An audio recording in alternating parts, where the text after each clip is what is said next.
जिक्र करते हैं कंदकोट के गांव भावल नोनारी में एक स्कूल बरसों से झोपड़े में चल रहा है, लेकिन महकमा तालीम को आज तक इमारत बनाने का ख्याल नहीं आया। रिपोर्ट करेंगे हुजूर बख्श मंगी।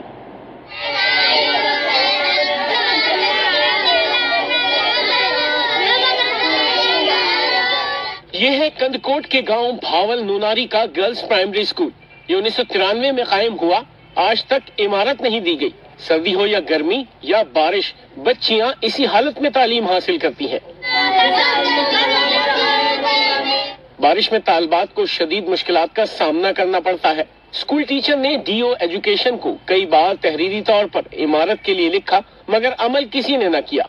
कोई असांखे बिल्डिंग ने तो न लैंट्रिन न बात कुछ भी कोने, न नलको का शय भी कोने। असां रोज तालीम अची ॾींदा हूं। तालबात पढ़ना चाहती हैं, लेकिन इमारत और बुनियादी सहूलियात उनका बुनियादी हक है, वो कौन देगा?